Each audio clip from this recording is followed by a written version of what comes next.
Everyone আসসালামু আলাইকুম। আবারও চলে আসছি ছোট্ট একটা ভিডিও নিয়ে। তো আপনারা সবাই কেমন আছেন?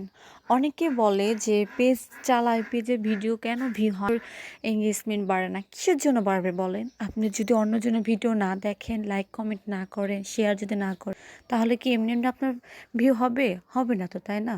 এর জন্য স্বার্থ ছাড়া মানুষকে ভালোবাসুন এবং তাদের ভিডিও লাইক কমেন্ট করুন অ্যান্ড শেয়ার করুন। দেখবেন আপনার ভিডিও ভিউ হইতেছে, দেন ফলো হচ্ছে, লাইক, এটাই কিন্তু, তাই না? তো আমরা নতুন যারা আছে সবাইকে যেন আমরা সবাইকে সাহায্য করতে পারি এবং এগিয়ে যেতে পারি। বুঝতে পারছেন? তো আজকে আমার রেসিপি ছিল হচ্ছে নদীর টাটকা পুঁটি মাছ। তো টাটকা পুঁটি মাছ দিয়ে আমি সুন্দরভাবে আজকে আলু দেন, মূলো, বেগুন আরও ক্যানচাল দিয়ে আমি হচ্ছে সুন্দরভাবে তরকারি রান্না করব। গাইস দেখেন, আজকে মাটির চুলায় যে রান্না করতে এতটা মজা লাগে, সো রান্না না করলে হয়তো বুঝতে পারতাম না। আর মাটির চুলায় রান্না করতে যে এত খাইতে মজা, আজকে এই রান্নাটা খেয়ে আমি বুঝতে পারছি। গাইস দেখেন, আমি সুন্দরভাবে মশলাটা কষিয়ে নিলাম।